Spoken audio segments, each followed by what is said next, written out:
Doran sit on top. David Donahue, the man who has been the quickest in qualifying 3 times this year, starts alongside him. Stu Hayner in the Sky Blue Racing Ford Mustang, a team we haven't seen this year, but we welcome them to the Rolex Series, and Hurley Haywood, the points leader. Then we see the GTS cars coming in. Of course, Hayner was the lead GTS car. Tommy Riggins and Joao Barbosa, their championship fight continues, and they share the 3rd row. Back to row 4, John Fergus, Sean Bailiff, the only SRP2 car. Jack, as we roll through the grid, I want to get a comment from you. You've raced here probably more than you've raced at any other track. You've won here multiple times. What's the key to Mid-Ohio? Leading the race, managing the track, managing the car. This is a tough place. This takes a real challenge, a driver's track, very technical. I can tell you that David and Terry on the front row, right now on this lap, this pace lap, they are thinking about how can they want to get to turn 1. They want to lead that first lap and get out there. And that's what they're both thinking of. How the heck am I going to pull this one off?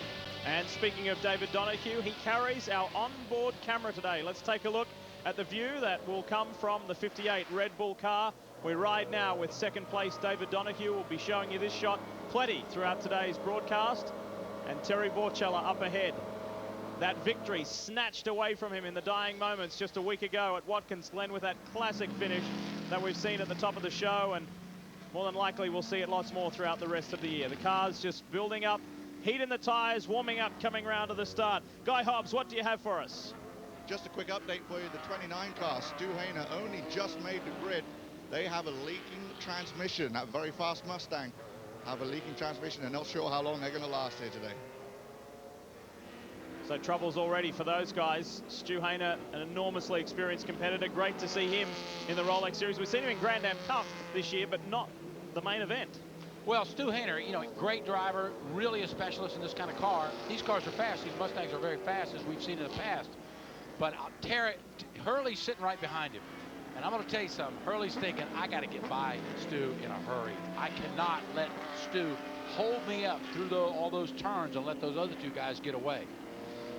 Lights are off on the pace car, and as always here at Mid-Ohio, this unique starting procedure where the race is not green flagged right at the start-finish line to avoid unnecessary crashes, congestion, whatever, mayhem in turn 1 as they just pass under the bridge. They flag them away over on the back straight in between turns after coming out of the keyhole, heading down into turn 4. And the main reason why is so everybody can get up on that straightaway, because the distance between the last turn and the start finish line is so short that it gives a tremendous advantage to the leading group of drivers. And that's the area right there that right you're looking there. You at. see how close it is from that turn to the start. So the other cars would be still coming around the corner, and it really spreads the field out, and it's an unfair for for the whole field. The back straightaway is long. Everybody's on the back straightaway. Everybody goes at the same time. Well, I'll tell you what, they're fairly spread out at the moment, Jack. They need to bunch up a little. Those front guys are trying to creep away and get any advantage. There's Mike Colucci. Well, what they do is after they go to the keyhole, which is entering the back straightaway, the pace car will slow down and bunch it, let everybody come and bunch up and get settled down for the pace. And then they will work at that pace to the stripe where the green flag will drop. Right, they're coming out of the keyhole. This is where they see the green flag. Let's get ready. We are set for round 7. The green, right as they come out, they'll all line up at this point, and about a quarter of a mile down this straightaway is where the green flag will come out. You sit with David Donahue, real game of cat and mouse here. Pole sitter Terry Borchella. Look at this, Terry. Getting set. We see the green in a few moments' time. Look at Donahue right alongside with Terry Borchella. Here we go. They finally see the green, and Borchella gets the jump. And look at the jump that Terry got. That Chevrolet just jumped right out there. The torque of that Chevy really helped him. And Haywood didn't waste any time getting around Stu Hayner either. Nice move for Hurley. Gets right in there, settles in behind David, and then those guys need to go get Terry and not let Terry get away like he's done in the past. The 54, Terry Borchella leads the 58. We ride with David Donahue now in the Red Bull Porsche. Then it's Hurley Haywood in the 59. Top 3, Daytona prototypes. First GTS car. Stu Hayner leads, Joao Barbosa, and then Tommy Riggins won't be too far behind either. No, but you see those cars strung out like that. Look at Hurley. Once again, he's sitting there in 3rd place, and he's got 2 things going. He wants to win the race, but also the championship too. And this is Hurley's style, just to sit and watch and see what happens. Meanwhile, David wants the point, and David's going to do whatever he can to get up there and get that lead. And We showed you earlier in this show just how much of an effort it was, and we described to you about how hard the Ferrari guys worked from Ferrari's Washington team to get the 33 GT car back out on the circuit. Well, the folks at Fabcar have worked equally hard to get Hurley Haywood and JC France on the track after that big crash last weekend when Chris Dyson at the wheel. He skidded off the track on someone else's oil. So we've got some special pictures to show you later in this broadcast of the repair process on the 59. But race leader Terry Borchella, 1 lap in the books, many to go, 111 laps or 2 3/4 hours, whichever comes first. You know, get out of that keyhole and get down that straightaway, look in your mirrors and see if you can get any distance on the guy behind you. In this case, it's David Donahue. David, meanwhile, trying everything he can to look at Terry, and he's trying to figure, okay, where is Terry weak? Where can I take advantage of his weakness? You know, if he makes a mistake, can I take advantage? Can I capitalize? Hurley Haywood's been put under pressure by Stu Hayner in the Sky Blue Racing Mustang. He shares that car this weekend with Eric Curran and Woodson Duncan. Well, you know, after the wreck, they made a lot of repairs to this car, but, you know, I don't think it's any worse than it was before. I mean, these guys are pros. They took it back to Dave Clem's shop at Fabcar. The car, it's done right. That's the pass. It doesn't matter. And importantly, too, not that we like to see it, but that was the first big crash in one of these new Daytona prototypes. It was very valuable, and I mean that not in the wrong way. It sounds a little bit weird, but it was very valuable for Grand American to gather some crash data from their new crash data boxes in that car. They're in fact in all of the cars, so it was a learning experience for all. Well, Hurley told me that they pulled 5.5 Gs on the impact. So that was data. It was a start, and the car held quite well. It proved that the cars are safe and they're crash worthy. And a good race car needs to be crash worthy. We ride with David Donahue, chasing race leader. You're looking at first and second. It's the Chevrolet-powered Doran. Out in front, you ride in the Porsche-powered Fab car. You know, this time David is a little closer. It looks like he's picking up on it. Pressure here. Look at this. Stu Hayner is all over Hurley Haywood. Well, you know, Stu's got a car that's real fast on the straightaway, so at the end of the straightaway, he's going to be up on Hurley. In these corners, though, you know, he's not going to be as effective. Hurley's looking in the mirror and seeing him, and he can't let him go by. You know, he probably realizes that, hey, you know, this guy can get up on me, but he's not going to get by. Battle for third outright, but 2 different classes. Hurley Haywood third overall in the race, third in Daytona prototype. And Stu Hayner leads the GTS battle. He is 4th on the road. And Donahue has gained some ground on Terry Borchella, no doubt about that. He's right with Terry now. Yeah, and he's getting closer and closer, and that's what he needs to do to get set up. Right now, he's thinking about the keyhole. In other words, the whole thing is, I'm going to get my next shot at the end of the back straightaway. So it's get up close, get the run off the keyhole, so at the back straight, going down at the end of the straightaway, I've got an opportunity to make a run at Terry. And that's what he's thinking right now. That's the only shot he's got. And remember, that's where Mike Borkowski, when he talked us through the track map, said that's where it sorts the men from the boys. The best passing place on the racetrack. Now right here, he's coming off, he's got some air. And what I mean by air, he's got a draft. He's sitting behind Terry, so it's going to help him a little bit. Terry seems like he gets off that corner and gets he gets up to speed a little quicker than David does. This time, David doesn't have he's not close enough to make it happen. See, he can drive up on him, but he can't get up beside him. Look at this, right with him now. This is shades of Phoenix. Yeah, he's looking. He's thinking, you know, if I can get Terry to turn sideways a little bit, you know, I can get up on him. 2 young, aggressive drivers that have been thoroughly enjoying this new project. It's real hard to pass in here. I mean, it's just, I'm not saying it's impossible, but if a car in front of you is a little slower than you are, you still can't pass him, unless he makes a mistake. If he's on line, it's difficult. You've got a shot.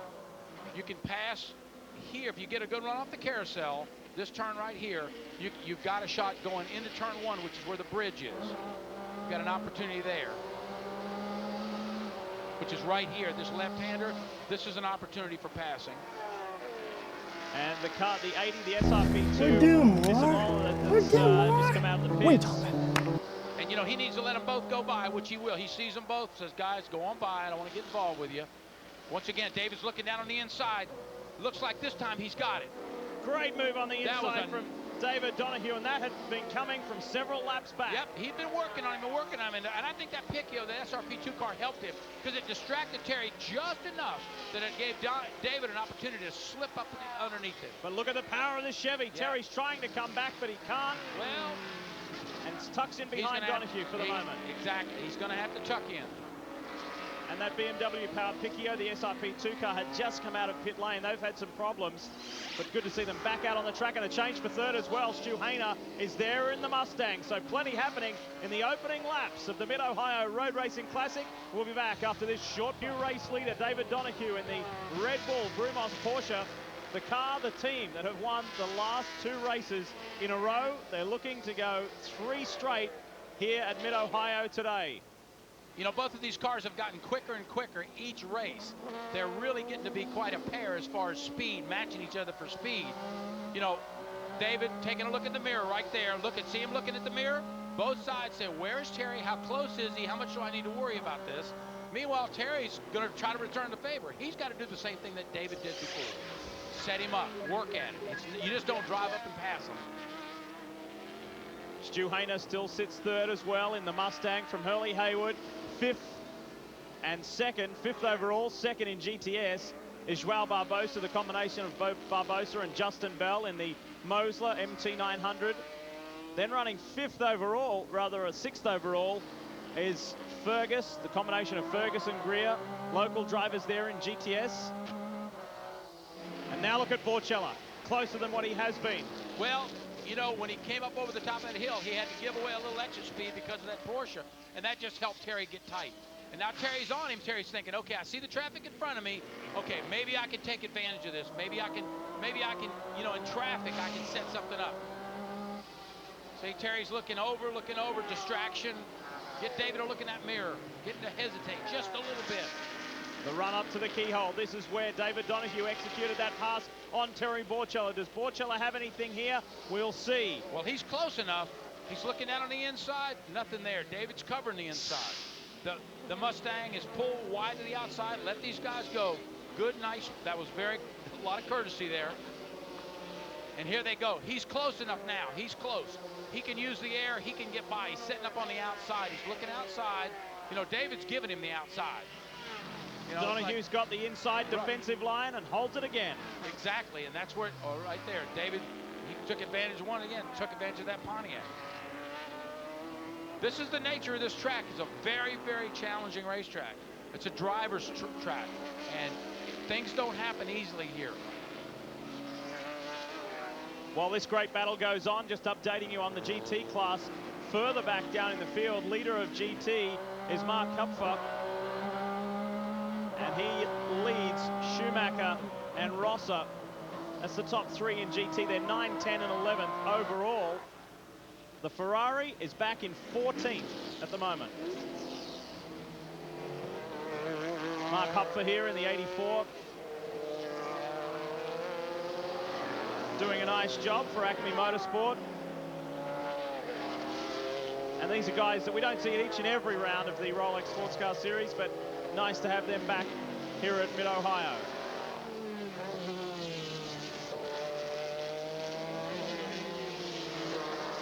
Larry Schumacher teaming with local driver BJ Zacharias this weekend. BJ's got a busy weekend because his normal duties in the Grand Am Cup as well, so he sits second.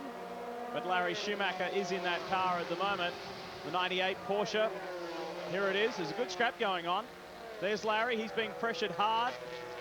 And then back, the 25 machine. That is Blake Rosser. Dave Murray is driving with Blake today. And busy duties for several drivers who are splitting their time between Mid-Ohio and Road Atlanta this weekend. And I know Dave Murray is just chomping at the bit to get in this car. You know, in the past, he's been standing by ready to go in the cars, and the cars that he's been driving, the Porsches, have had some problems. It would be nice to see David get in and have a chance for that second half today. In behind is the 69 Marcus Motorsports BMW. Hugh Plum and Brian Cunningham. And they're just pleased to be out there. Oh, yeah, what a story, those guys. I mean, just to get here, the determination, the tenacity that they demonstrated to get here. Their crew had to work around the clock.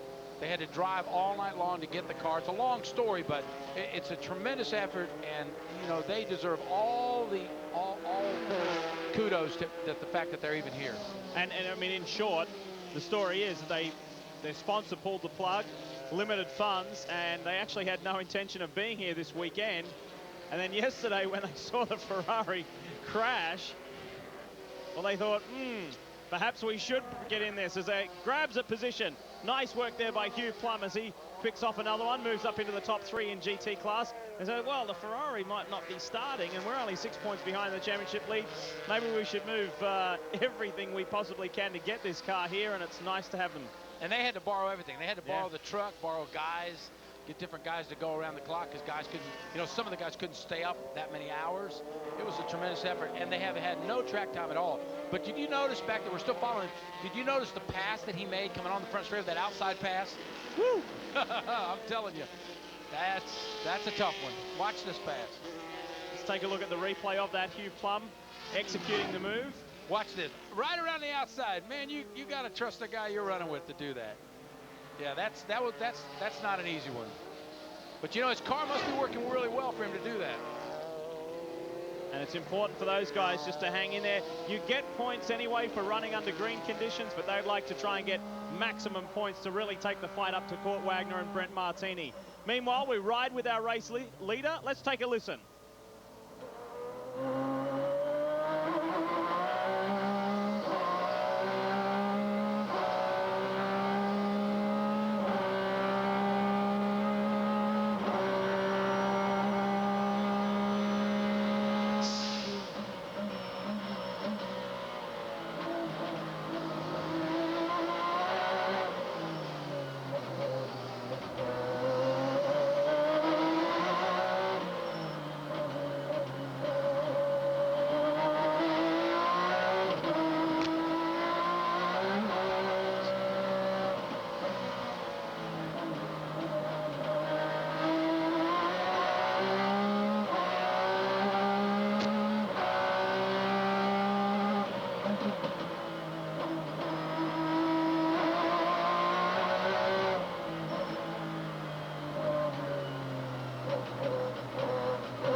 You notice, Terry's looking again. Terry's looking on the inside. But you notice riding with David, the car was a little choppy. He's doing a totally different setup than Hurley's doing on 59. He's got a stiff setup. Hurley's got a soft setup. Terry's all over him. Terry's looking at him. But what I heard from that, if you can remember the sounds that you were hearing, is as he was coming off the corner, the little choppy engine sounds. That's the back wheels spinning over the top of the pavement. And every time they spin, they get a little hotter. Terry Borchella, pole sitter. He was in the lead for early laps, but now he's a challenger, looking at David Donahue, trying to force his way past. But they have to take care, because who's looming in the background? Stu Hayner has had a dynamic start. Look at that Mustang. Here it comes, applying pressure to the 2 lead Daytona prototypes. Hayner in the Sky Blue Racing Mustang. Eric Curran and Woodson Duncan, co-drivers in that car today. What a drive by the Trans Am veteran and sports car racer in general, Guy Hobbs.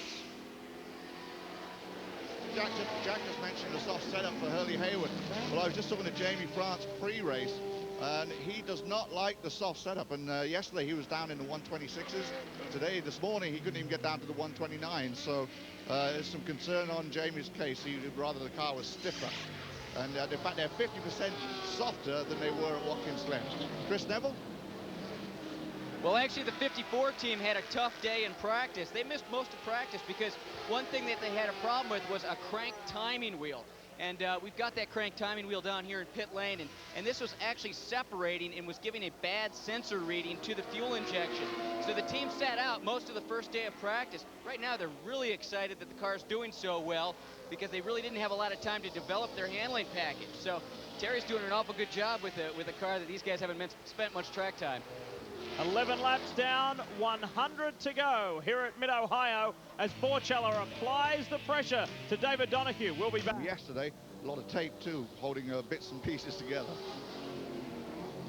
Jack, are they just trying to get points, get caught points? Yeah, points they want to get it done early if something happens to that car. You know, Brent was telling me yesterday that not only did the guys work all night long to get this car done, it was a shop to prepare the old Ferrari for Daytona. Change for the lead. Terry Borchella has got through. Whether that traffic helped, we'll find out. And now David Donohue's under pressure from Stu Hayner as well. You ride with Donohue. Will we see the Mustang flash on by? We do.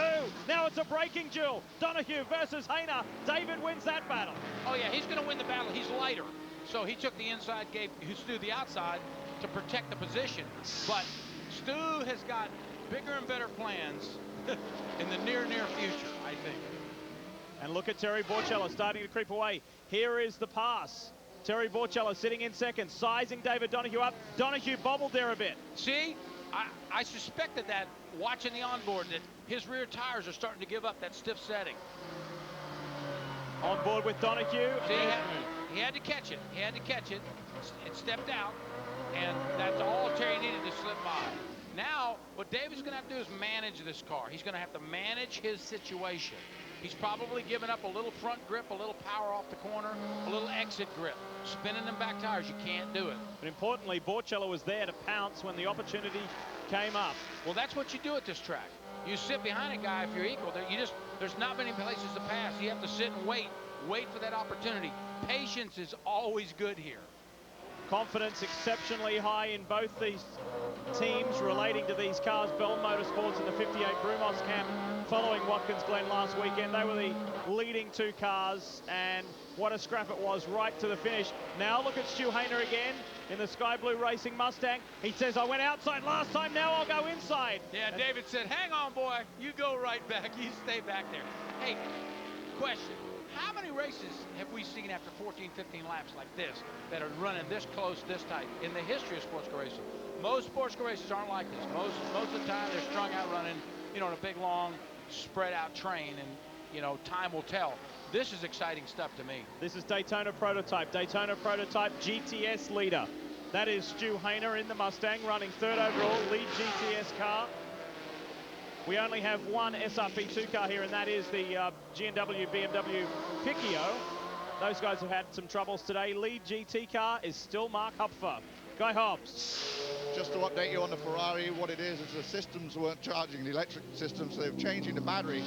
But the battery seems to be taking them forever. Court Wagner is getting very upset in the cockpit. Of course, don't forget, Court's going to jump on a plane and go to Atlanta. He's another one of those guys doing double duty this weekend. Pretty weird, huh? Of all the troubles they've had in electricals. It comes down to a battery. Boy, I'll tell you, they don't need the bad luck now. At this part of the season, you really hope that all your bad luck's behind you. Right, these three are nice and close now. Let's have a look as they stretch the legs of their respective cars. Watch Stu Hayner, watch the third car. We ride with the second place car, but where will Stu Hayner get him? Will he have enough this time? Not in the braking zone. And Donohue, will he go all the way? Not close enough. No, he's not close enough, and Stu keeps throwing it in there. He's got to run late down the straightaway. He's got the mile per hour, but he can't, you know, he can't outbrake David, and David's not giving him, not about to give him the inside. So it's a sort of defensive position. Stu's going to sit there and sit there and sit there, and something will happen here, and Stu might get the shot. Nice work by Sean Bailiff there in the SRP2 car, just staying out of the way and signaling those guys by. I'm not sure if it was Sean or Danny or Steve Marshall, which one of those three that was in the car last week when they were in the middle of that mad scramble at the end at Watkins Glen. This is a tough place to be in for David.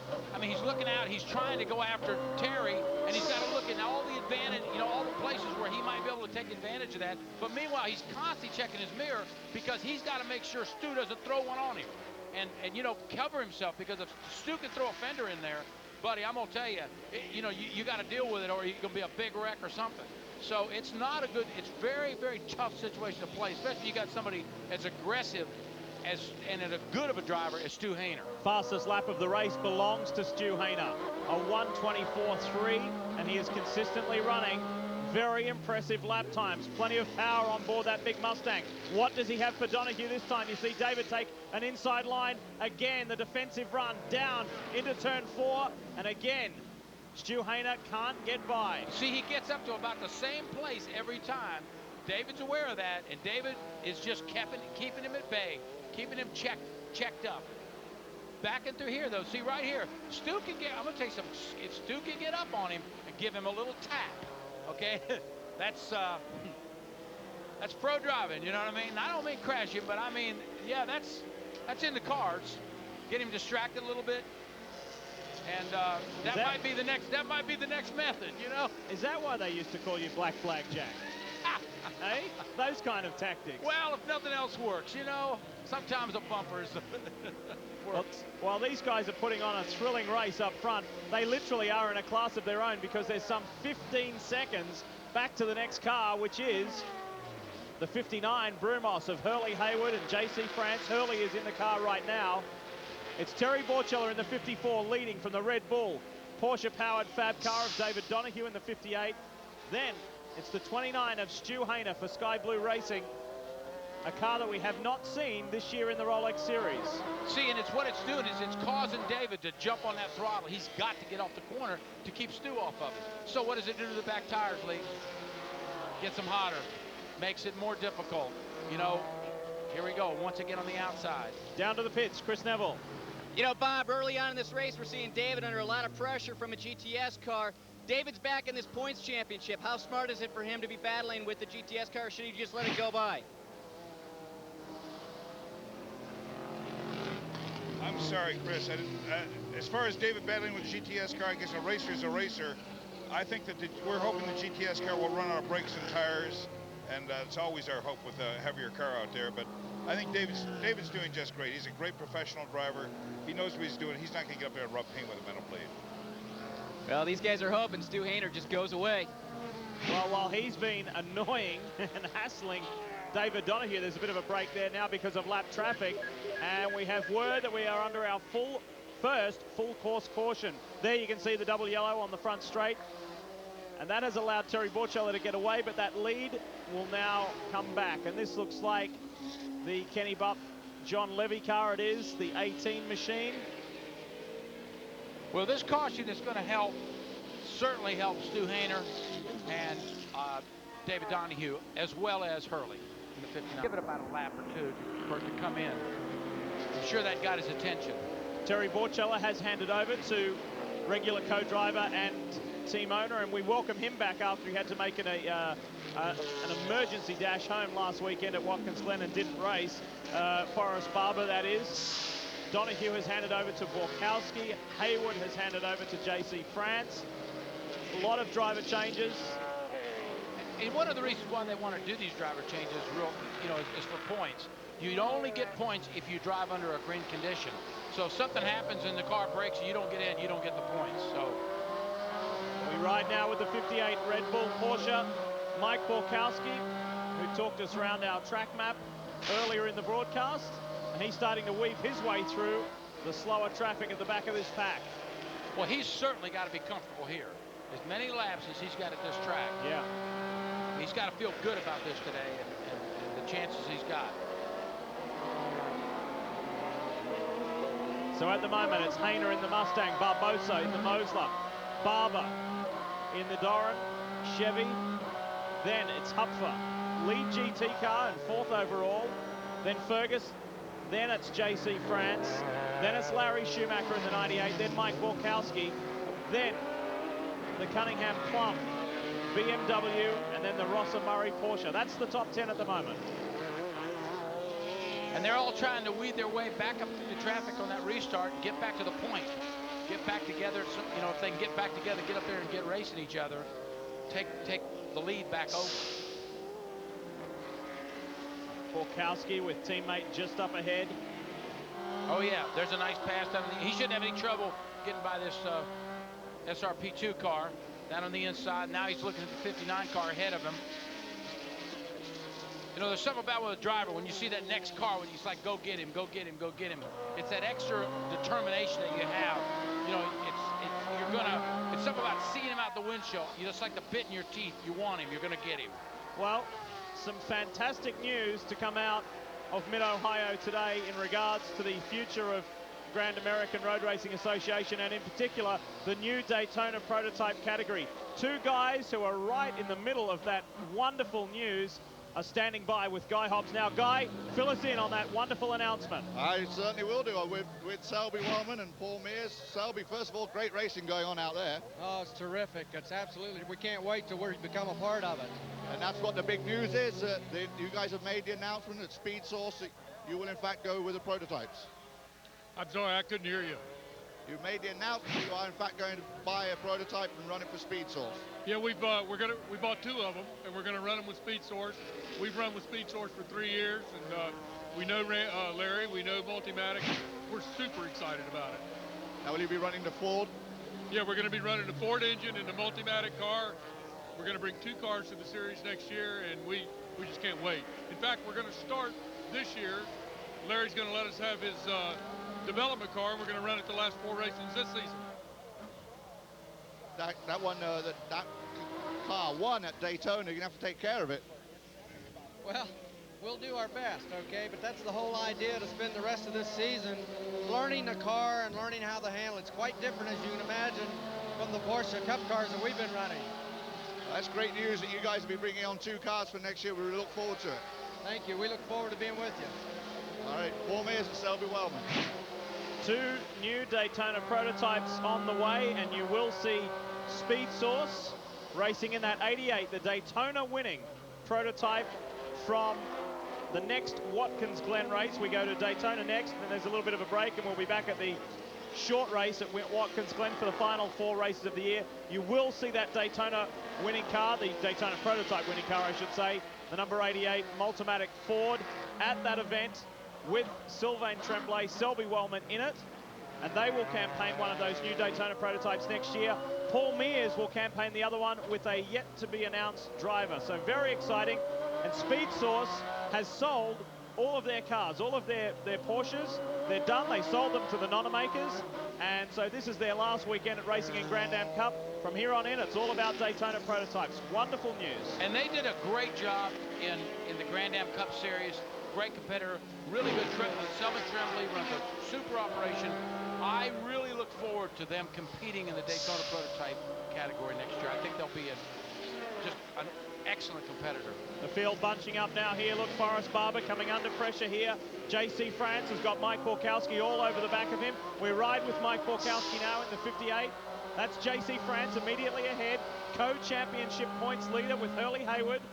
2 race wins for JC France this year. JC is doing a heck of a job. He really is. He's working traffic well. He's reading it, putting the car where he needs to put it, and keeping Mike behind him. Mike Hupfer gets out of the way, forces out of the way. Yeah, that's the thing to do. They just move a little on the outside, let him by. All right, doesn't want to get involved with it. Well, he's fighting Mike Borkowski now. He doesn't have a choice in the matter. Borkowski slips through on the Porsche. That is the lead GT Porsche at the moment. We're dealing with these 3 Daytona prototypes. Look at this, France on the inside.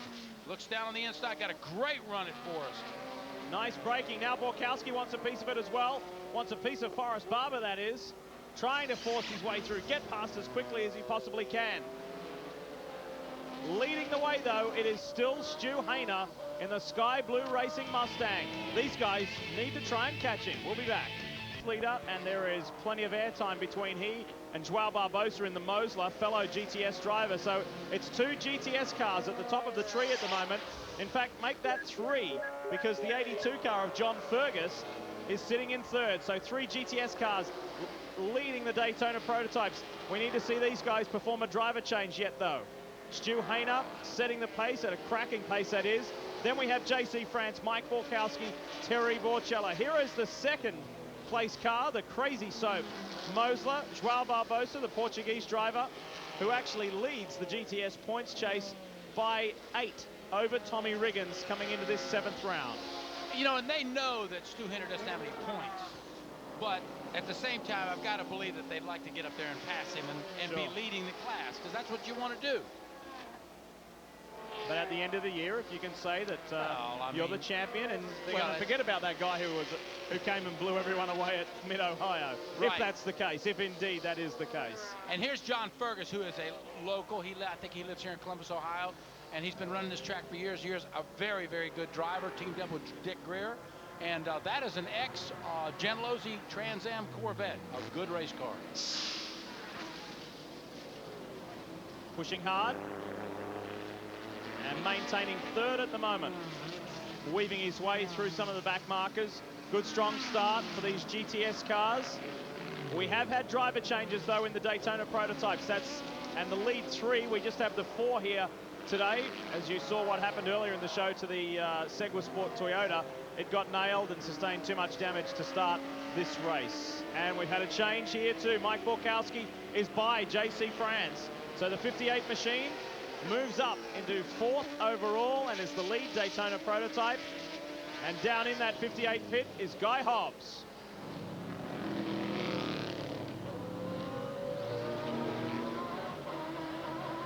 Actually, Lee, that's Chris down here with David Donahue. I'm down in the 58. David, tell us about that opening stint. We had a lot of great battles going on out there. Yeah, I wanted to take it easy, bring my tires up, bide my time with Terry, and I thought the two of us would have the field covered, and then that Mustang came up out of nowhere and really kind of gave us fits, I think, both of us. You know, I think I could close up on him under braking and some of the corners, and Terry was strong. Obviously, his straight line handling is real strong, and he could get me in some of the corners. It was fairly evenly matched, but the Mustang really kind of mixed it all up. Now, it looked like you were struggling trying to get it off the corners a little bit of lack of traction on the rear of the car. Is that a problem? Are you guys having any struggles with the handling? Well, we got more of a pushy car than we have a loose car. Mostly in real high-speed stuff, when I get up behind someone, we get an aerodynamic push. The car in front's taking the air off the nose of our car. So, but you know, Mikey's out there, and we'll bide our time still. It's a long race. We'll see what we have. Keep the Red Bull car up front. Now, with the driver change so early in the race, should we expect you back in the car in the late stages? Yeah, I don't think we can go all the way in fuel. So we'll have to see what happens at the end of the race. Back to you, Lee. Yeah, David put in a good, strong, early run at Fontana, then handed over to Mike Borkowski, and Mike thoroughly enjoyed doing the majority of the work at Fontana when they brought up their first victory of the year. Saw shots there on camera as well of Terry Borchella looking a little hot under the collar about something. He was on the radio, perhaps talking to Forrest Barber. He looked a little frustrated. Well, I think he's coaching Forrest. I think he's helping him, encouraging him. You know, that helps a lot of times to bring a driver along, you know, to make him feel good, give him some confidence. There is the 54, the Chevy-powered Doran. Forrest Barber, who is the car owner, in behind the wheel. And he's doing a pretty good job in the car right now. He's keeping the car, you know, obviously on the racetrack, but, I mean, driving the car, he looks like he's doing a good job. You know, the main thing is, like Terry said, keep the car on the track, take care of the car, and have something for the end. Now we've found Guy. You're in the 54 camp, Guy, not the 58. Sorry. Car 54, where are you? Yes, just we watched the pit stop there with Terry, and Terry got very, very frustrated with the length of time it took to get Forrest settled into the car. It was a very lengthy pit stop. And while that was taking place, the 29 car pitted right in front of them, took on fuel, didn't do a driver change, and of course took the position from them. So Terry was very hot under the collar on that exchange. We've seen that from him before. I think it just gets very annoying for him to go out, run as fast as he does, and then have these costly little mistakes in the pit. Well, that's what makes him the champion that he is. He's not, it's nothing personal. He just wants to win. That's why he's such a good competitor. Hey, I understand that totally. I mean, I'm a lot like that too. I mean, you know, you get excited, you get revved up. I mean, you're out there racing, and you know, when things slow down, you don't like it. So, even though inside you're calm and you're collected and focused and that kind of thing, outside, I mean, you got to vent it. You're standing there. It's hard. Yeah, but when you used to get frustrated, you used to knock people out, didn't you? No. Well, I mean, you know, scream and holler a little bit, makes you feel, you know, what the heck. I mean, you know, it's not like you said, nothing personal. Forrest Barber continues his charge, and he sits 6th overall, 3rd in DP class. We have not spoken today about the Piccio, the number 8 Piccio. A driver change has occurred there. They had young Guy Cosmo in that car, so he's getting plenty of varied experience in these Daytona prototypes. He has driven twice for the Segwa Sport team, but Guy switched over to the number 8 Piccio, and now Darren Law is in that car, and they sit back in 9th at the moment. Well, you know, Forrest, he had to miss the last race at Watkins Glen. He had a flat because of his daughter, and the good news is his daughter's okay. And but that was a scary time because she fell off her horse, and the word was she went cartwheeling through the air and landed hard and stuff. But I talked to Forrest, and he said, no, it was fine. And, you know, but you got to do that when your little girl's hurt. Yeah, sure. All you can think about is, you know, the race car doesn't mean a thing at that point. I can understand it totally I have 2 girls at home, too. Family first, racing second. Every time. Speaking of second, Joao Barbosa sits in that very position, but he is now 25 seconds behind Stu Hayner. There's no man-hours to do this. How much sort of cost are we looking at? We're talking, for the whole thing, they had to replace, they didn't have to, but they replaced all the suspension components, probably about $25,000 to $30,000. That's an expensive repair on the car, and the car was in the shop all week, finally got here at 5 o'clock yesterday morning? It was only at the shop for 3 days, day and a half to fix it. At least it was repairable. And if it were a monocoque, we'd be replacing the monocoque today. Now, I was talking to Bob Snodgrass earlier, and he was saying that the guys are actually going to be kind of gentle and careful with the car this weekend because of... About 40 hours, man hours, went into that, but he had about 5 different guys working on it flat out. But $25,000, that's not too bad, is it? That's really not that bad. And you know, one of the features of these cars is that you can fix them yourself. You can put a front clip, rear clip on them. And Dave Clem was telling me that he carries at the track all the parts necessary to repair these cars, all the bracketry. So you could actually, with a good crew and a good shop, you could take the car and fix it yourself if you could, you know, if you had a good crew. Like the Robinson Racing Team could have fixed this car, and you know, and it would have been even cheaper. So that's the idea behind the cars. And you know, David's making all the parts. Dave Clem's making all the parts available, plenty of parts, and that's good. Well, while these Daytona prototypes are still running strong, we've got some sad news from the 33 pit. Chris Neville. Well, I'm down here with Court Wagner, and Court just brought the 33 Ferrari back into pit lane. Court, you hopped out. Looks like your day's done. Yeah, I think our day is done, unfortunately. I mean, the Ferrari Washington, Gerard Perregaux, Market Scan car is done. You know, these guys busted all night after we had a shunt yesterday. You know, and the car got damaged yesterday, so they were up all night. I just flew in this morning from Atlanta, and it's, you know, it's just a tough deal. It really is. I mean, the car was running good, the handling was good, everything about it was really great, but we kept losing voltage, and the car just kept getting slower and slower and slower, and I could barely hang on, you know, some of the back guys just wheeling it, trying to do, you know, some lap times. But I thought maybe it would come back or something, but it didn't. So, you know, these guys did a great job. I got to thank them enough, you know, and thanks for being here.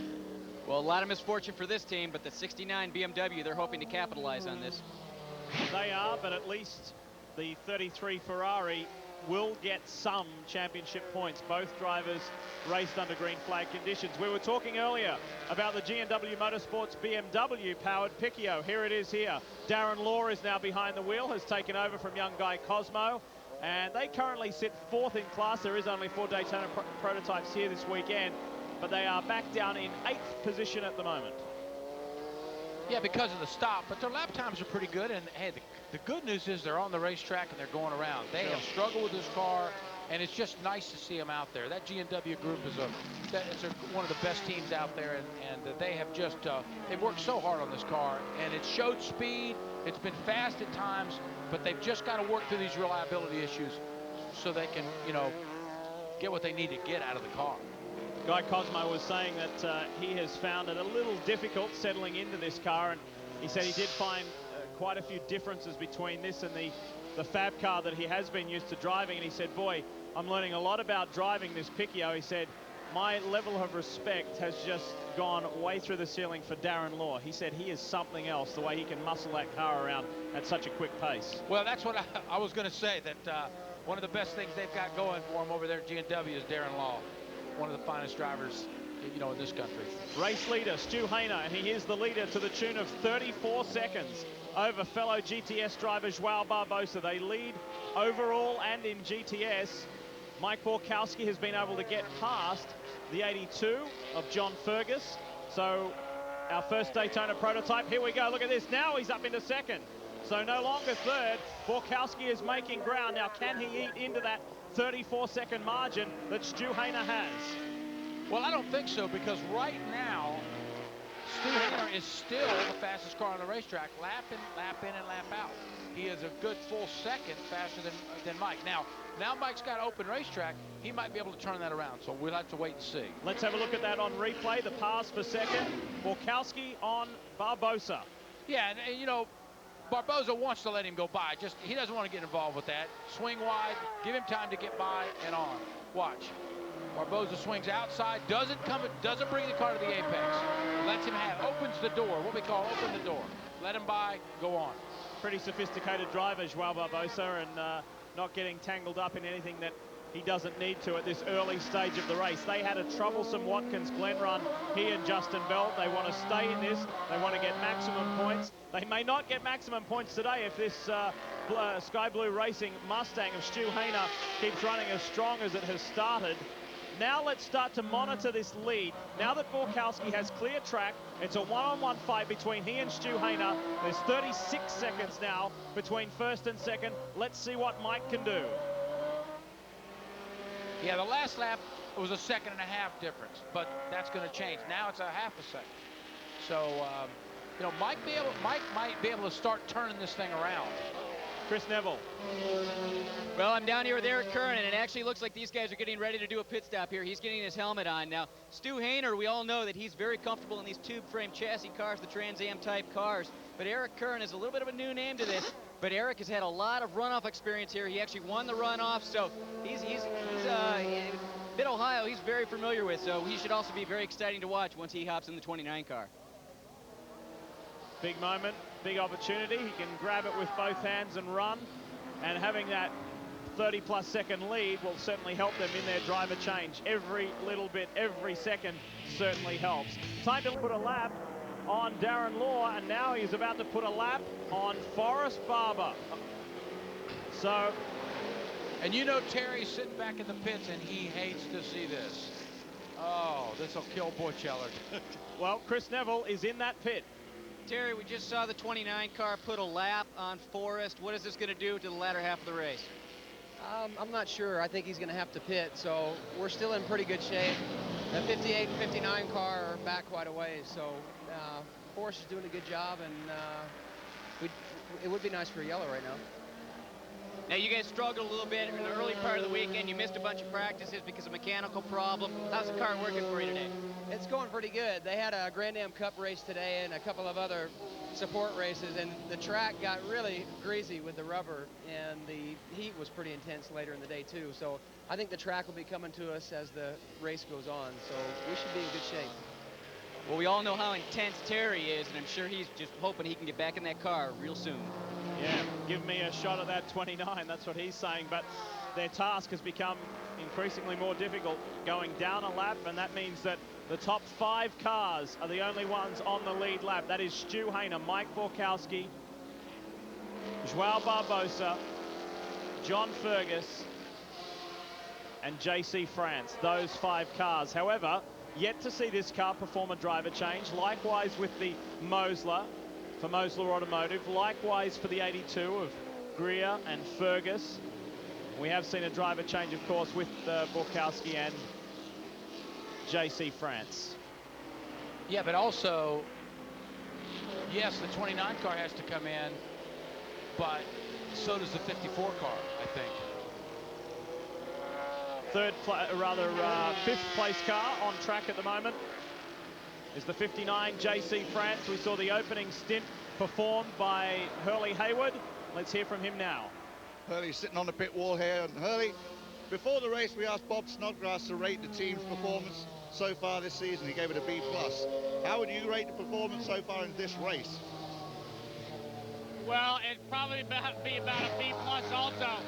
We just absolutely missed the mark on the handling of the car. We went to a soft setup thinking that, you know, with all the ups and downs here and the bumps, that the soft setup would be the right way to go, but it wasn't. It was dreadful with full tanks of fuel and unscrubbed tires. So when the fuel would get used up, it would get a little bit better, but I just couldn't run with the guys at the beginning of the race. But it's a long race where Jamie's holding his own pretty well, and I'll get in and do the last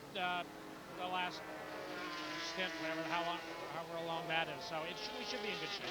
Now, Jamie told me pre-race that he really didn't like this setup and was in fact about 3 seconds a lap slower than he was with the old setup. Yeah, he went out in the warm-up yesterday and came back and said the car was undrivable with full tanks, and I just kind of thought that he was, you know, not used to the softer setup, so he kind of ignored it, but he hit it right on the button, so next time I'm going to listen to him. How tough was your week this week, knowing that the car was being rebuilt and they were thrashing away on it, and the fact that you wouldn't get it to the last minute and have a chance to set it up?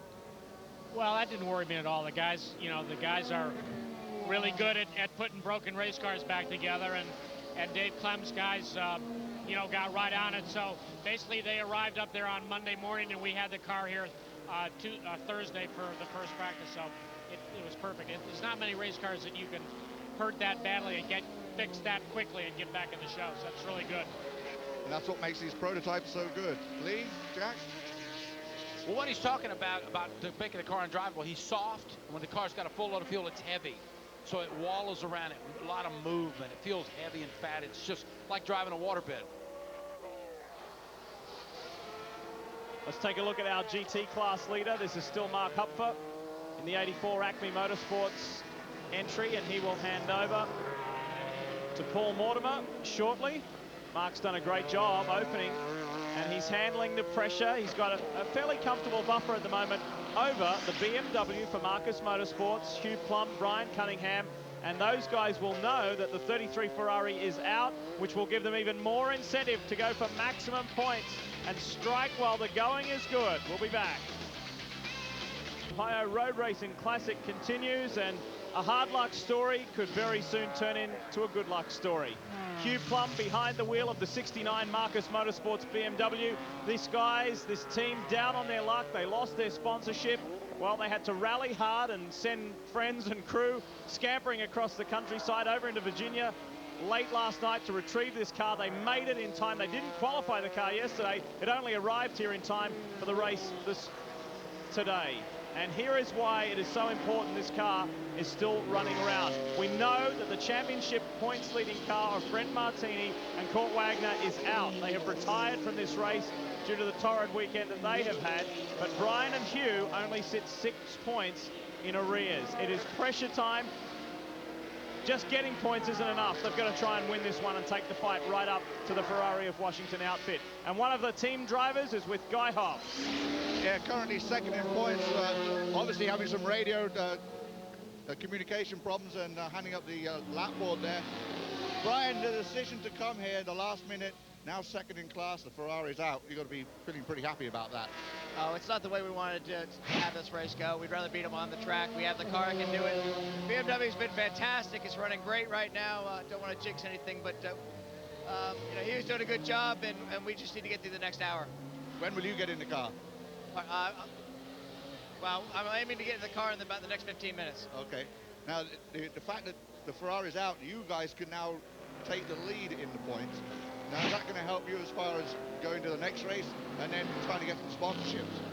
I mean, any good result like this is good to help us on sponsorship, and we hope there's somebody out there watching this and likes the underdogs, because certainly we've got a lot less budget than what those Ferrari guys have, and we enjoy beating them on it. The other good news they have for this team is, remember last week Brian lost his helmet? Well, he found it. Lee? Very good. Maybe that was after Jack sent that terse message and he said, whoever's got it, give it back. It's not yours. Or maybe he just lost it and he's too embarrassed to tell us that he lost it. I don't know. We'll find out the real news on that. From the 69 to the 29, the race leading car, and that margin is now 45 seconds. Stu Hayner is clobbering these guys at the moment. He has had an outstanding opening stanza. This car has stopped once, but for fuel only. There is yet to be a driver change executed, but we understand that that is not too far away, and I know that Chris Neville is in their pit right now. Yeah, I think we have to remember there, Lee, that they only came in for a quick splash of fuel during that caution, so they were out in front, and they really got to run away, while the other Daytona prototypes that all came in for fuel, tires, and driver changes got mired way back in the pack and had to fight their way through, so that's why we got such a big gap here. But this 29 team is getting ready. They're going to have to come in, put fuel, tires, and Eric Kern is going to jump behind the wheel. Well, they better enjoy their time at the front, because the new rule change is coming, which is going to reduce the amount of fuel that they can carry. And that's going to certainly affect their overall ability to perform at the end of the day. Eric Curran who has competed several times this year in the Grand Am Cup Series, steps up here today for the Rolex Sports Car Series and will take over from Stu Hayner shortly. You know what's going to happen to these cars really is it just won't be a good choice. When you look ahead in the direction that the Grand American Series is going, these cars won't be a good choice for the future. So as you plan, you know, this year it's great, but what about next year and the year after?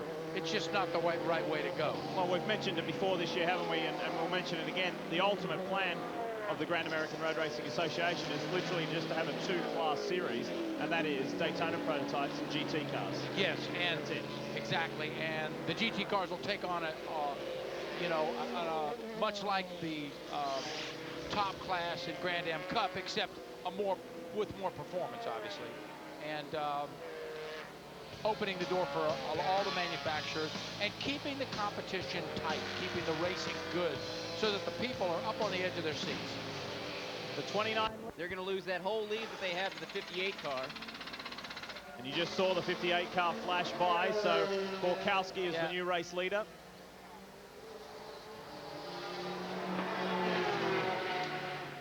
Yeah, these guys are definitely having a lot of trouble with this pit stop. This is not a fast stop. And to get that steering wheel on, make sure it's on, get out of there, guys. Get that wheel on, it's not on all the way. Click it down. Well, we got Stu Hayner over here. Thought it might be a tire, but it came right back, so we knew the tire was good. So. Well, Stu Hayner is definitely worn out after that stint. That was a very long stint in that type of car, and hopefully these guys will get back out there and be able to make a little bit of ground up that they lost in pit lane. Boy, he did a great job driving that car. You can't say enough about his ability in these kind of cars. And it's a long stint for him, but you know, each and every lap, he was the quickest car on the racetrack every single lap. And that's what gave him that big, huge lead. And incidentally, the goatee was a little bit of an idea, I think, of one of his sons. Stu always, you know, used to have a little bit of growth on race day, and then one of his sons said, "Dad, why don't you keep it for a little bit longer?" And it kind of grew into something larger, and hence the goatee there for Stu Hayner. Looks mean, doesn't he?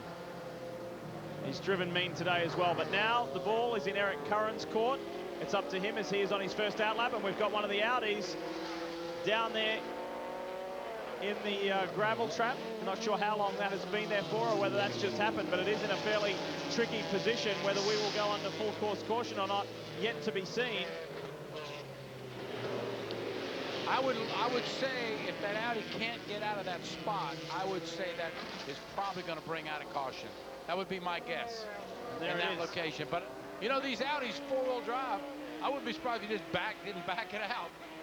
Don Istook in the 04 Audi, and we are under full course caution. Second one of the day. Now, why doesn't he just excellent job in the pits, guys? Now let's bring it on. Where's the 59? And look at this, Curran and Donahue on the track together. The car that has dominated the majority of this race, just one position ahead of David Donahue. That car, most likely, I would say that's going to cause it to overheat. Because if you look real close, that's blocking all the air. It's going to overheat. They're going to have to come in at some point, pull the grass. It's going to cause him a pit stop. I mean, as fast as they can get in, get the grass away, and get out, which is too long.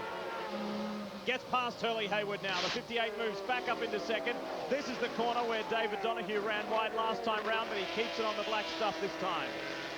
So the deficit is 4.5 seconds in the space of one lap. That was a costly error, but David can catch it back. But is the car not going to allow him to do that? We'll find out. Well, you know, the car, the air has to run through there, and you can see it's mostly blocked. That definitely has a negative effect on that car. There's no question about it. So right from the get-go, you can't use these cars as lawnmowers. Exactly. The order is this guy, Eric Curran. Then it's David Donahue in the 58 Brumos Daytona prototype. Then Hurley Haywood. Then it's the Fergus Greer, the Dick Greer Racing Corvette. Behind those guys, it's Tommy Riggins in the Heritage Motorsports Mustang. We haven't seen a great deal of Tommy today, but they are there, 3rd in class and 5th overall. Then it's Terry Borchella, who is on a mission.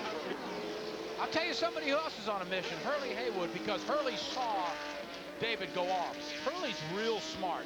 Hurley knows that that front of that thing is clogged. He probably knows, he's already figured out that David's probably going to have to pit to get grass out of the radiator. And he is pitting. He's in. The 58 is in. So they realized, perhaps they saw that the telemetry was telling them temperature rising. Come in and do a quick clean out. Chris Neville. Well, David down here just brought the car in. You can see there's a ton of grass up front. They're going to blow it out. They're also going to add a little bit of water to the rear of the car to try and bring that radiator temp down. One of the interesting things is that since they have real-time telemetry going off of these cars, they really didn't even have to talk to David about what was going on with the temp. They could sit there and watch it on the computer and make the decision themselves on when to bring him in. Well, the bad luck of the 58 continues. What a break that was. I mean, that was tough. I mean, David hit. I'm sure it was a big surprise. He drove it in there, turned it, and it just didn't turn. The last thing he wanted that car to do was to go off. Well, after 2 successive victories. The other question is, how hot did it get? I mean, did it hurt the motor? Sometimes when they get hot, it'll wound them. Porsche's obviously a real durable, very tough. But heat is a real enemy of these engines, and it gets so hot it can hurt them. Now let's watch the guy from Pennsylvania go ballistic in the 58. He will try and drive the wheels off that car to bridge that deficit. He's got a lot of ground to catch up. This is the new 2nd place car, Hurley Haywood, the championship leading car. He and JC France, and look who's immediately behind. Borchella has moved right up, back up into the fight. Here he is, Terry Borchella, the pole sitter, and is back on the lead lap and back in this fight. And it didn't take him long to get through traffic and get up there. I don't think he'll have a problem at this point catching Hurley and getting by Hurley. Hurley admitted that early in the race with a full tank of gas, full tank of fuel, his car is a little heavy and a little sluggish. So it's going to hurt him right now. There's the 2nd GTS place car. Currently it is 4th. John Fergus, Dick Greer for Dick Greer Racing, and right in behind is Tommy Riggins. Here comes that very recognizable blue Mustang for Heritage Motorsports. Dave McIvern has just finished his stint. Tommy is back in for his 2nd run of the day. And these guys really want to take the fight. They're leading the team's championship, but they really want to take the fight to Joao Barbosa in the Drivers' Championship. And they could do it today because the Mosler is further down the order. Yeah, and as it gets cooler right now, we go into the evening, the track temperature cools off, the air cools off. This is good for the heavy cars. It helps the cars. It helps all the cars, but it especially helps the heavy ones, like the Mustang. That battle for 2nd is heating up because Borchella, in the space of that 1 lap here, look at how quickly he has caught Hurley Haywood. This is on now for a top 2 spot, and the next one on Borchella's list will be Eric Curran. Don't go away, stay with us here up the track. And here they come, Terry Borchella, and he gets along inside Hurley Haywood. So Borchella is back. Hurley decides to switch back, but he is not close enough. So the Bell Motorsports Chevy is back up in the 2nd. No, and he just got a good run up the keyhole down the straightaway. Got on the inside of Hurley. Hurley had to give it to him. He tried to look back on the end, tried to give it back to him, couldn't do it. So Terry now has his head down and is after that Mustang. You can bet on that.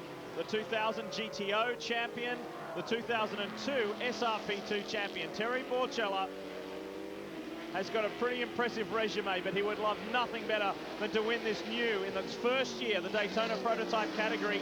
He's given us some wonderful finishes this year. He wasn't involved in that thrilling one last week. The one-time driver and reigning champion Didier Tays was in the Bell Motorsports car last weekend, and Terry was anxiously looking on, but who could forget that incredible finish at Barber Motorsports Park earlier this year? And Terry wants another one of those. He wants a victory. He felt they should have won last weekend, but it was one of those things where a yellow helped the 58, didn't really help the 54. So he wants to make the most of it this weekend. Chris Neville, what do you have for us? I'm down here with JC France. JC, you had the middle stint there. You ran a wonderful middle race. This is actually your first time to Mid-Ohio. Yeah, it's a great track. I'm having a lot of fun here. The track surface is getting a little slippery out there. It's greasy, so doing a lot of slipping and sliding, passing people, but it was fun. Now, we talked to Hurley a little bit earlier. He said you guys really missed the setup this weekend, so it looks like you're really struggling to stay up front. Yeah, we did. We were running faster in practice and stuff, and we went with a soft setup, and it turned out not to be the hot pick. We never tested it with a full tank of gas and me in there. I outweighed Hurley by about 80 pounds, so it made a bit of a difference. It was a bit to handle, but it's a good car. We got gas to go to the finish now. We're in good position, so we'll just see what the Master can do.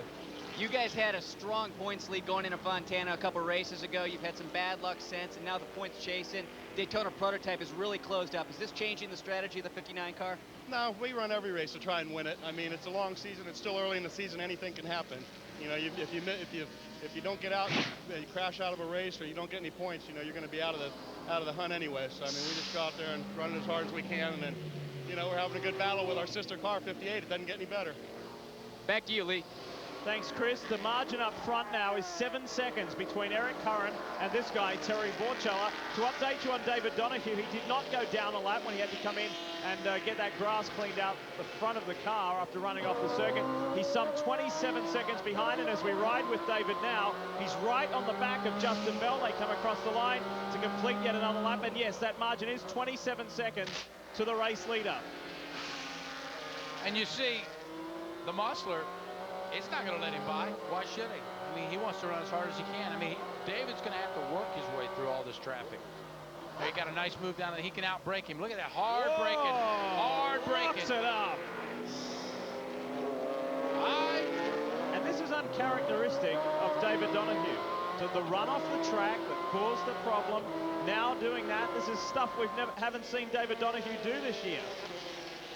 Yeah, the pressure, you know, the mistake. I mean, and there might be something wrong, boy. No, there's something more. There's something wrong with that car. Something is wrong with that car.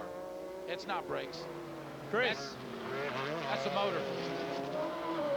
Chris Neville, do you have more on this? Hey guys, yeah, it looks like they're going to be bringing the 58 back in. Right now, it looks like he's got a tire going down. It looks like the left front tire coming down. So David Donahue's just having a lot of problems right now since we went back to green here. Second time back to pit road. Yeah, you can see it in the screen. The left front tire is flat.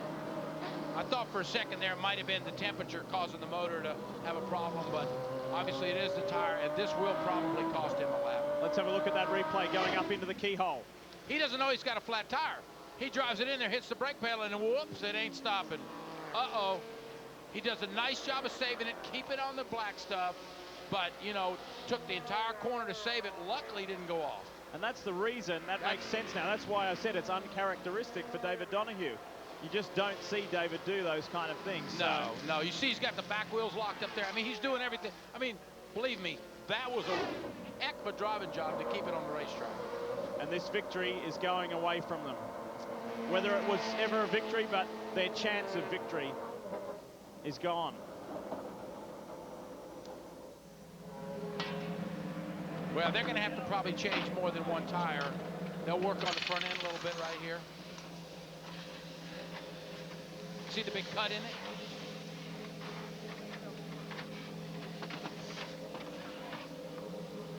So the team go to work hard, and disappointment in the 58 Red Bull crew after such an amazing weekend just 1 week ago in Watkins Glen. So David Donahue back out there, back at him, and he has gone down a lap. That looked like Eric Curran whipping on by. Yes, it was. So he has lost a lap due to that flat tire. It's been an eventful day. Take a look at this for the 58 car. Donahue chasing the Mosler earlier on and giving a bit of a bump and nudge. We'll be back to the contact. It was pretty severe.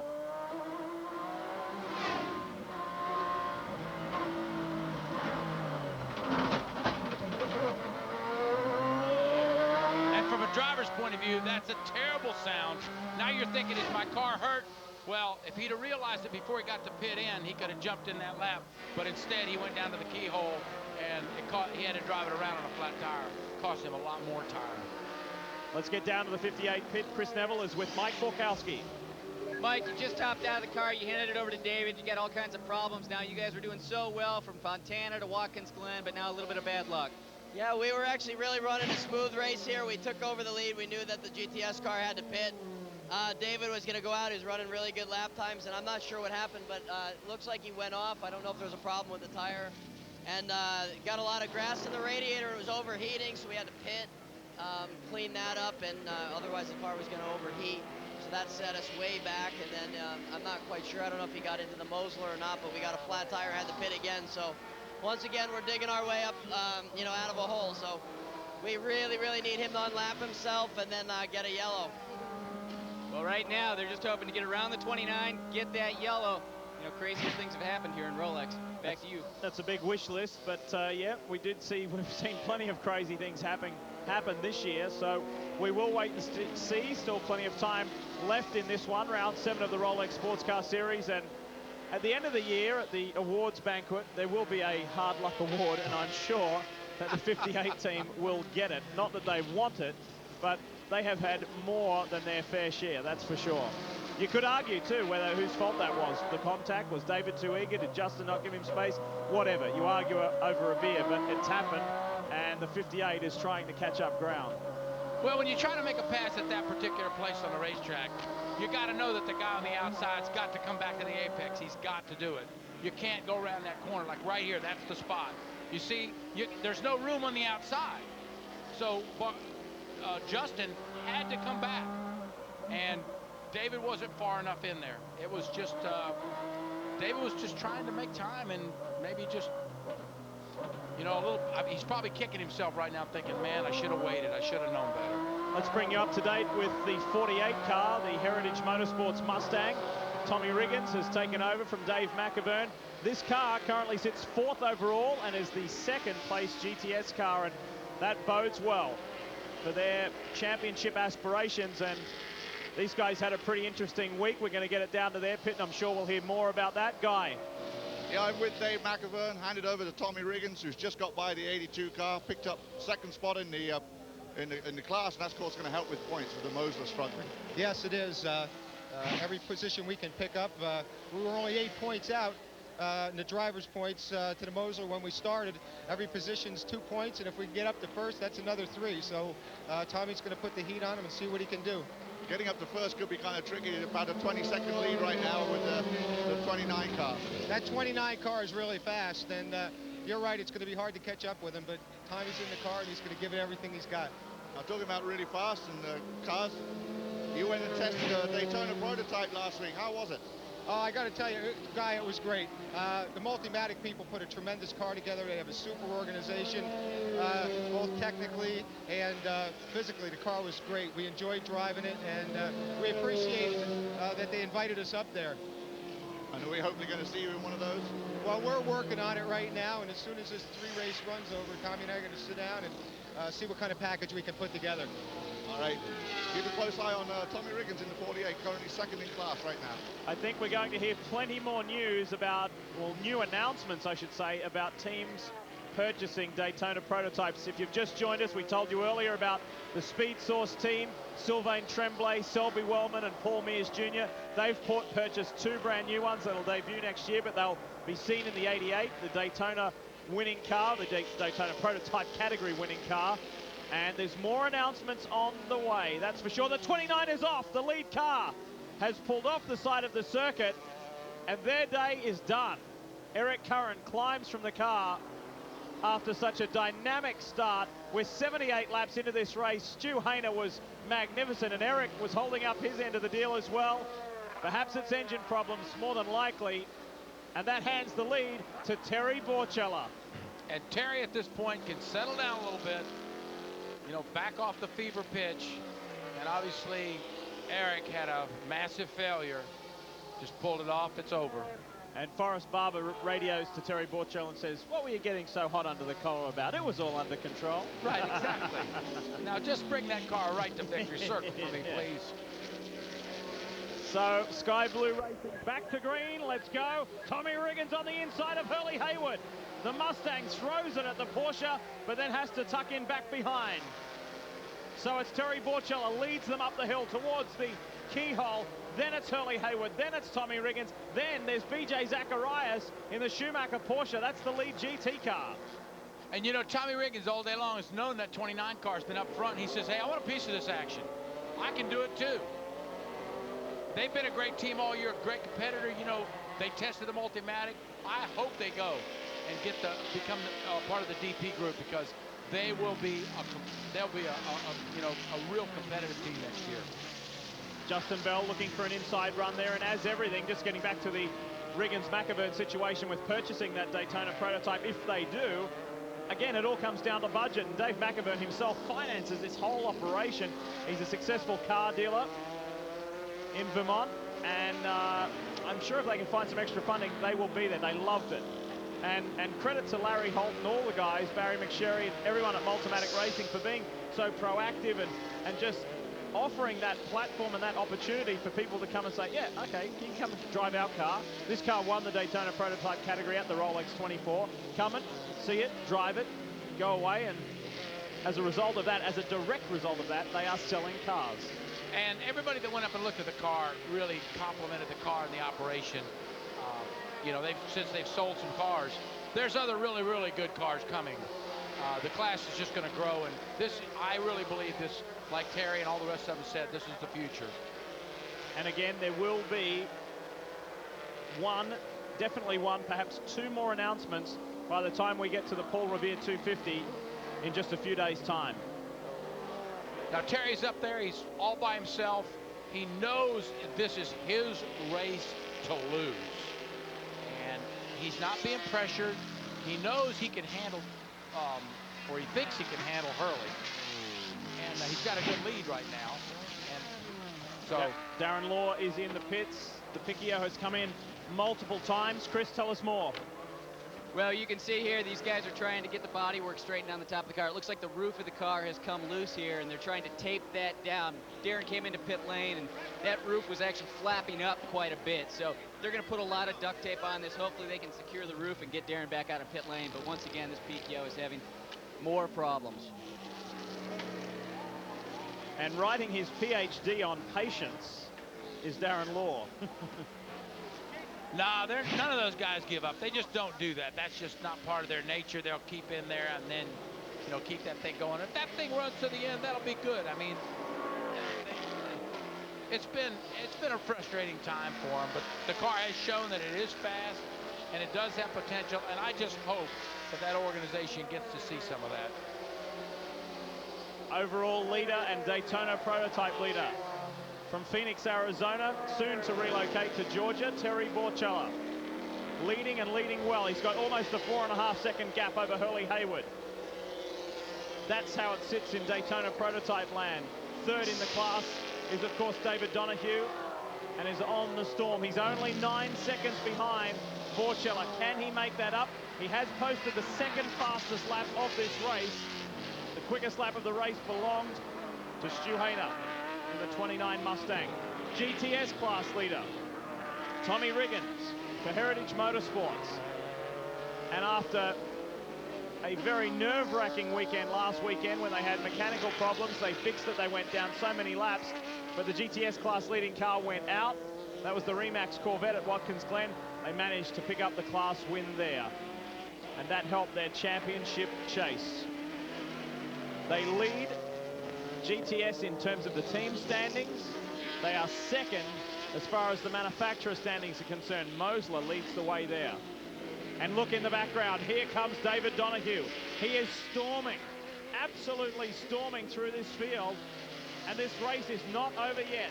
The Red Bull Porsche-powered Fab car wants to get on the podium and wants to go all the way to the top. He's got to deal with this guy first. Oh, yeah, and he's got to catch him. And right now, Terry's got a real nice lead, nice cushion. This is the 98 car, the GT class leading car. Larry Schumacher, BJ Zacharias from Cincinnati in Ohio. BJ is in the car right now. And pushing hard, leading GT, and that would be a successful day for those guys. Cunningham and Plummer still in it as well in the BMW. We'll be back. GT. The Rolex Sports Car Series was not here last year. We returned in 2003. And Terry may win again. He certainly is heading in the right direction. Guy Hobbs. I just asked Jim Bell, I said, could he hold off Hurley? He said, we're not worried about Hurley. Yeah. Donohue's coming like a train. He is indeed. Absolutely he is. He's turning amazing lap times, but Terry's not too shabby at the moment either. No, but his lap times aren't any better than Terry's. So really, David's not getting anywhere. He's driving hard, he's trying. I can't blame him for trying. That's what I'd be doing. But Terry knows the split. They're totally aware of everything, and they know how much time is left. And I'll tell you, for Terry's point, it's a good place for a driver to be in. Well, Terry just responded because that margin was lessening, and Borchella responded with one of his quickest laps of the race at a 1:25.8. Donohue is still on it. Now look here, Donohue has got two guys in front for position. First on the list, Tommy Riggins. He's no easy customer to get by, and second is Hayward. Right now, the issue is points. David is focused on passing and getting ahead of the 59 car because that's what the points battle is all about. He can accomplish that. That's a goal that he can accomplish. I don't think he believes he can actually run down Terry. Terry would have to break or make a mistake. But he can catch the 59 car and grab a few points. And the car immediately ahead, Tommy Riggins in the 48 blue Mustang for Heritage Motorsports, is not about to just move over and say, there you go, David, drive on by, because he wants to nail home the fact that his GTS can take the fight to these Daytona prototypes. Oh, yeah.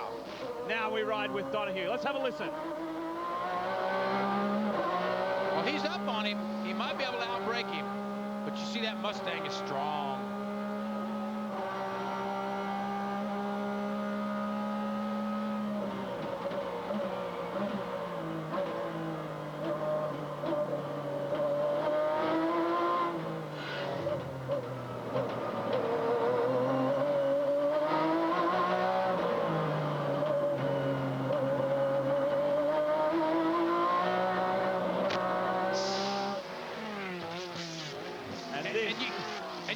Tommy Riggins loved this. He loves to race, and he loves to race hard. He's got one on each, got one in the front, one in the back. He's saying, hey, boys, let's go. Where do you recognize David Donohue's best opportunity to get past Riggins? I think outbraking him at the end of the straightaway. But you see Tommy's covering that inside. He's watching him. If he can just get if Tommy doesn't get a good run off the keyhole, and David can run and stay on him, he can outbrake Tommy. And guess what? Terry Borchella has just put 2 seconds on these guys. The margin last lap was 9 seconds. It's now 11.5. While these three scrap it out, that's playing into the hands of Borchella as he scoots away and says, bye-bye, I'm running towards the second victory, and Donohue's through. Beautiful move. Slick move. Boy, he just snuck up on him and grabbed him. That was trick. That was great. That was a great move. And he says, dip, dip, dip. One down. Next one on the list, Mr. Hurley Hayward. 5 times Rolex 24 at Daytona winner. Here I come. But Riggins is responding. Here's the replay into the keyhole, though. I mean, Tommy wasn't ready for that one. He just threw it in there. And now he's going to go after Hurley. And Hurley looks in the mirror and goes, uh-oh. I didn't want that to happen. Look at that. Nice inside. Boy, whipped it around. Oh, yeah, yeah. I'm sure Tommy absolutely wasn't ready for that one. Tommy's probably saying, good move, Dave. So it's all about ticking them off the list. And Hurley Hayward is the next one on Donohue's list. And when we come back, we'll see how he fares.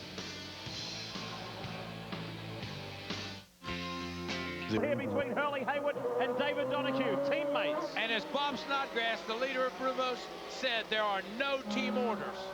Go for it. And that's what David Donohue is doing. Will he outbrake Hurley Hayward down here into turn 4? Draws alongside. He's shown how good he is on the brake, and he's got him. Donohue is through. Man, Hurley just gave him the inside. David took it. Now, there's around a quarter of an hour left in this race. There's Bob Snodgrass, the boss at Brumos, watching on with great interest as his 2 Chargers go hard at it. Here is the money. 13 seconds, not quite, 12.5 seconds the margin between the 58, this car, the Red Bull car, and Terry Borchella. Is there enough time to catch Terry Borchella? Donahue needs to catch him at least a second a lap to do it. Yeah, but he's got the points. He just passed the 59 car, so he's got points. Is he going to get greedy, or how greedy is he going to get? How bad does he want to get it overall? Well, you're a race car driver. Are you going to be happy with second? No. Well, you just answered your own question. Yeah, right. Up into the keyhole. Let's take another look, Jack, at that pass for second spot. Donahue on Hayward. Talk us through. You know, I'm a little surprised, David. I mean, Hurley just gave him the inside. Look over. I mean, he's there. He just drove it up on the inside. I thought Hurley would be harder to deal with than that. Should I tell him you were shaking your head here in the commentary box?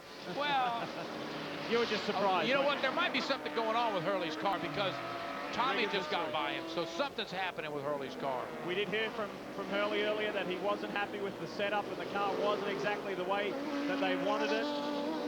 So he is soldiering on, and it's all about gathering more championship points as they start to whip through on some lap traffic. You know, I wonder if Hurley doesn't have a little brake issue that keeps him from going in as deep as he needed to and realize what's the use. I've got to finish this race. I don't want to put myself off. And that's why he's let the 48 car go, and he had to let the 58 car go too. You know, one thing about Hurley, he's smart, and he looks at the big picture, and he's looking at the championship. Nice little achievement too if Tommy Riggins and Dave McAvoon stay where they are. As far as the Rolex Sports Car Series is concerned here at Mid-Ohio, Mustang has never won the GTS class. So that'll be a nice little achievement for them. As far as the battle between this man, Terry Borchella, and David Donahue, it's now out to nearly 15 seconds. The race is Terry's, so long as nothing goes wrong from here on in. Yeah, Terry continues to cut the fastest laps. And, you know, he's getting all the information he needs. He's totally focused. And his total intention is to win this race. And nothing but. While we talk so much about the battle between the Brumos cars for the championship, this guy is only 14 points situation again with the 54 Bell Motorsports Doran Chevy out in front in the Porsche-powered Fab car. David Donahue chasing. Different drivers in the car, of course. The third driver in each car were the guys involved last week, Didier Tays and Scott Goodyear. Thrilling finish they gave us. But now Terry Borchella is doing it comfortably. And when we went to the break, we mentioned that he is far from being out of this championship chase. And with Hurley Hayward sitting back there in third and Borchella being up there, this is valuable points for Jim Bell, Terry Borchella, and car owner Forrest Barber. Around about 10 minutes remaining here at Mid-Ohio. The first visit for the new Daytona prototypes. And the incredibly hungry for success, Terry Borchella, is not too far away from his second win in Daytona prototypes. And I'll tell you, going into the second half of the season, you look at these points and you look at the way Terry's been running each and every week, every race. And, you know, everybody's talking about, you know, the 59 car and the 58 car. I'm going to tell you, they need to be looking at that 54 car. Because Terry can come in. Terry's got a lot more races to win, I think. Well, let's have a look at those points. Once again, we did show you at the top of the show, but just to remind you how they sit, Hurley Hayward, JC France are at the top. This is GTS points.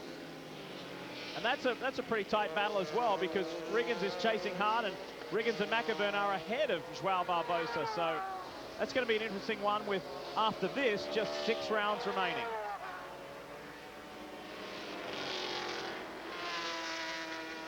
Back in GT land, it is still BJ Zacharias leading in the Schumacher Porsche from the Marcus Motorsports BMW. And running third in class is Dave Murray in the Rosser Porsche. Busy weekend for Dave as well. He's spreading his time between here and Road Atlanta. We will Riggins and then Dick Greer and then Justin Bell. Here is your GTS class leader. And you know, I was thinking about that, you know, and that Hurley let, once David Donahue got by, Hurley let Tommy Riggins by. You know what came to mind? If you got Tommy Riggins behind you, it doesn't make any difference whether, you know, how it for points. Would you rather have Tommy behind you or ahead of you? Maybe that was the smart thing. We're due more. We're due more. You don't want Tommy Riggins breathing down your neck. Something could happen. Here's the GT class situation. It is still BJ Zacharias in the Schumacher Porsche. Here it is. This will be a great win for these guys. Certainly their first in the Rolex Sports Car Series in GT for 2003. Wonderful day means even more to BJ. He's a local guy from Cincinnati. And a busy weekend racing in the Grand Am Cup as well. And we have 5 laps remaining here at Mid-Ohio. And pleased to say that Brian Cunningham and Hugh Plum hold down second, and valuable championship points. And the reason why it's valuable, if you missed the early part of this race, folks, the highly dominant number 33 Ferrari of Washington 360 had a huge crash earlier in the weekend, and the team worked round the clock to get it on the racetrack. Sadly, they had a number of issues, and that forced them out of the race today. And that will help in the GT Championship fight, especially for the Marcus Motorsports BMW. You know, right now for Terry and the whole Bell Motorsports team, this is a big win. After last week losing like that, where they could have won, you know, picking themselves back up, coming here and doing it again. But, you know, you got to look at this car and this team. They've been fast since they came out of the truck for the very first time at Daytona. And each time they've gotten better and better and better.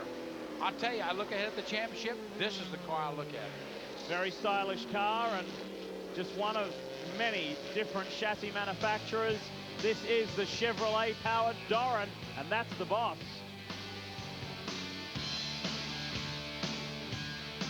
Why do I like Pepco? From 7 and 7:30 p.m. Eastern, right here on Speed.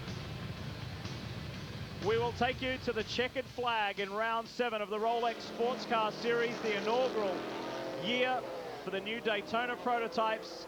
This is the Mid-Ohio Road Racing Classic, and it will be a memorable day for Forrest Barber and Terry Borchella.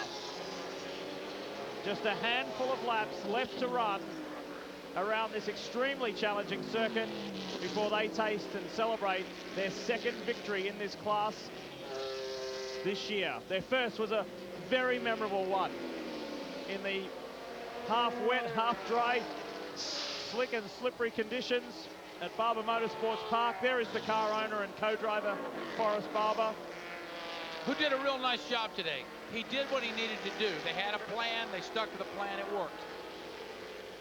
There he is, a man who has learned, by his own admission, who has learned a lot, a great deal this year, stepping up to this big category and partnering a champion driver like Terry Borchella. It's been a year to remember for Forrest Barber as well. You know, it had to be last week. So, I mean, you're right there. 2 laps from the end, you know, 5 minutes, whatever, and you get it snatched away from you. So this kind of puts everything back where it needs to be. And I'm telling you, the second half of this season, this is the car to watch. And Borchella is working his way toward the white flag. The end is near.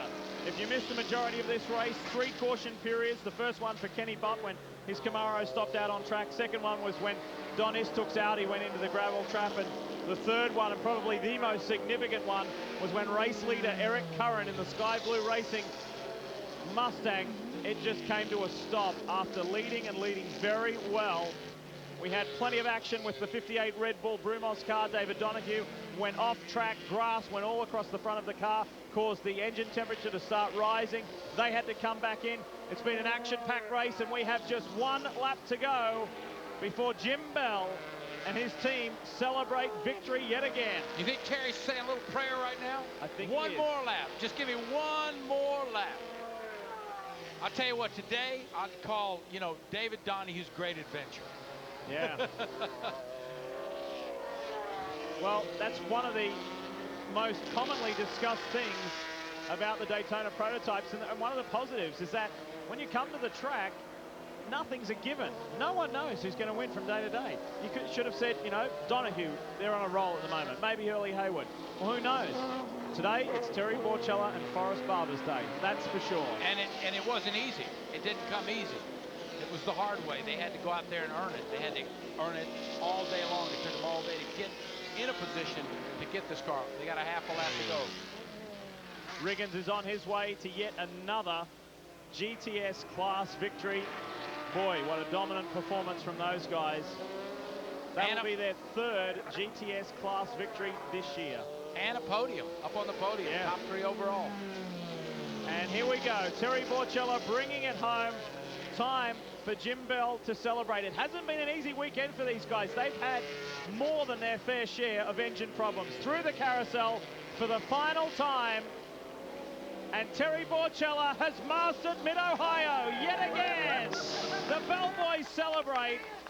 Well done, Terry Borchella, Forrest Barber, and Jim Bell. To the team, an awesome job.